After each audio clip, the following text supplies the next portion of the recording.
There's the story of Sakshi Gopal. Sakshi Gopal is a very famous mandir next to Jagannath Puri. Jagannath Puri is a dham.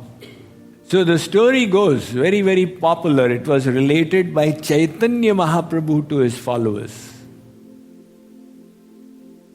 Two Brahmins had gone for a pilgrimage to Vrindavan. One was an old but very wealthy Brahman, and the other was a young but very poor Brahman. So the young Brahman kept on serving the old one as they went from one holy place to the other, relishing the Leela places of Lord Krishna, residing in the land of Braj. And then, at the end of their pilgrimage, while they were still in Vrindavan, the elder Brahman told the younger one, I am indebted to you for all your service. When we return, I will give my daughter's hand in you for marriage. So the young Brahman said, think before you speak. I am such a poor man. How will your daughter marry me?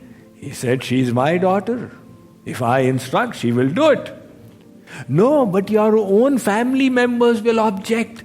They will say you're ruining the life of your daughter. He said, my word will have to be followed. The young Brahman said, really? Then make a vow in front of Gopal. This was a temple of Lord Krishna. He said, make a vow in front of Gopal. So the old Brahman, he made a vow that when we return, I'll give my daughter's hand in marriage to this poor young Brahman. So the poor Brahman said, Gopalji, you are a Sakshi, you are witness. He has given his word in front of you. If any problem arises, you will have to give witness. Now they returned from there. They came all the way back to the state of Odisha. And when they reached the village, they both went their ways. The old Brahman, he told his family members that, this is what happened. I am alive today because of the service rendered by this Brahman. And I promised him that I'll give my darling daughter's hand in marriage to him. The son got annoyed. Father, how can you do such a thing? How did you dare do such a thing? Don't you know how poor and terrible condition he lives in? He said, but I've already given my vow. You can change your word. You tell him that I've forgotten. I don't know what was said. Next day, the poor Brahman came. He said, now fulfill your word. The elderly Brahman said, what word? You gave the word? I don't remember anything. At that time, I was very forgetful. So the son stepped in. He called all the villagers and said, this person's mind is corrupt. My father had gone for a pilgrimage. He fed him some intoxicant, stole his wealth, and now he also wants his daughter's hand in marriage. So the villagers said, we'll beat you up. The poor Brahman said, but I have a witness that this actually happened. They said, who's the witness? He said, the witness is Gopalji. They said, bring him here. Okay, I'll bring him here. So he walked all the way back to Vrindavan. And he said, Gopalji, this is a matter that has to be resolved. The word was given before you. Now you have to come and give the Sakshi. So come along with me.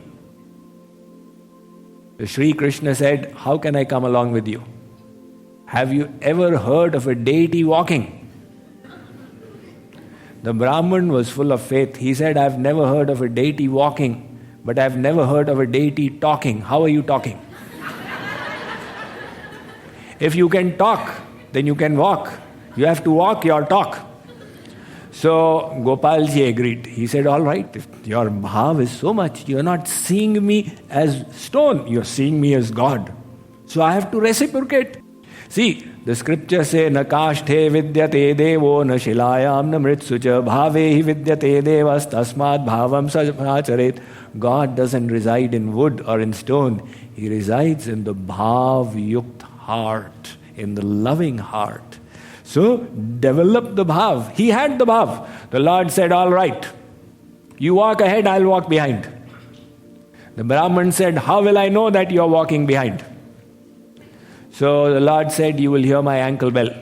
But the condition is, you will not look back. If you do, I will freeze right there. So he took off, and Gopalji's ankle bell was being heard. He was in a near distance. All the while they continued. The few days it took to return. And when he reached the village, the boundary, suddenly the sound disappeared. So he looked back, and Gopalji was standing there smiling. So Gopalji said, now I cannot move. He said, why not? I gave you the condition that if you look back, I will not move, don't worry. I want it to be established here. You call the villagers. So the villagers were called, and Gopalji gave Sakshi. And since then, hundreds and hundreds of years, that temple is worshipped as Sakshi Gopal. So this is the power of bhāv. So you are all doing bhakti. Bhakti can be done in various ways. Shravanam, Kirtanam, Vishnu, Smaranam, Padasevanam, Archanam, Vandanam, Dasam, Sakhyam, Atmanivedanam. Whether you are doing Dandavat, that's also bhakti. Whether you are offering prayers, that is also bhakti. Whether you are offering arti, that's also bhakti.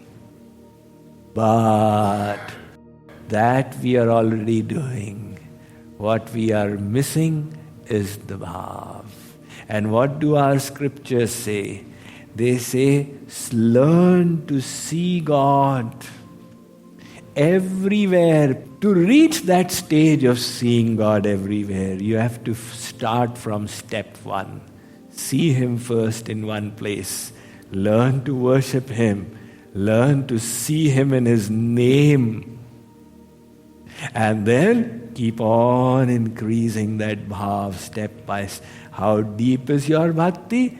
As deep is your bhāv.